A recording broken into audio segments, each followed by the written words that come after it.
اسمي أناهيد رقة. حياتي يعني بالمجتمع يعني كنا عايشين بظلم. يعني المرأة بالذات ما كان لها شيء خالص. يعني المرأة كانت بس اطبخي اجلي للجواز بس، يعني تروح تتجوز المرأة بس.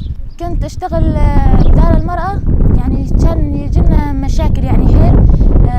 يجي يعني المرأة تجي هاي من جوزة، هاي أولي من داعش من شيء، يعني كنا نواجه حيل صعوبات بدار المرأة. بفكري بوعي يعني حيل حليت مشاكل بيناتها، يعني على طول يجونا يعني مشاكل حيل كنا يعني نحلهن، يعني على طول يعني كل شيء مساعدات شيء، يعني نضل نساعدهن بكل شيء.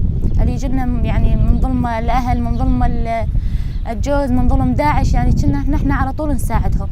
نحن كان عندنا مثال، كانت عندنا وحدة مجوزة لداعش، يعني أهلها ما يجوزونها، يعني مو جوزها يرد يجوزونها يعطونها النوبل داعش، يعني مو جوزها يرد يعطونها النوبل داعش، يعني سواء يعني من واحد لواحد. قامت تشتكي انه تقول يعني اهلي لحد الان، او انا خلصت من داعش وابوي لحد الان يعني طمعان بالمصاري وانا ما عاد بدي جيزه، ما عاد بدي شيء، ولحد الان ابوي بده يضل يجوزني ويضل، وانا ما عاد مليت من اول ظلم داعش ورحنا احنا حليناه واخذناها، يعني لعنا هلا صارت بدار المرأة. انا حابة يعني اني اقاوم اكثر، ولهيك يعني جيت انضميت. هدفي اني اكون يعني بالجبهات، يعني حارب العدو، حرر المرأة اللي عند داعش، يعني اللي كانت عند داعش مثل اليزيديات العربيات، يعني اي مرأة محتاجة للتحرر. انا حبيت اني اشيل سلاحي مشان حررها، مشان ما اخليها بتهنيد في المجتمع.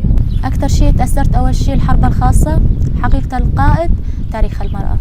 يعني أكثر شيء هذا الدروس أثرن بيا حيل. يعني التدريب عم يمشي معي يعني بشكل كثير منيح. يعني أولي ما كنا نعرف يعني حالنا، بعد التدريب يعني تغيرنا، صرنا أنا عم حس حالي تقدمت يعني لقدام، صرت أحسن من أول. يعني وقت كنت بالمجتمع غير، وهلا بعد التدريب وبعد دروس وشيء تغيرت، يعني حيل تغيرت، يعني حسيت حالي تقدمت لقدام أكثر وأكثر.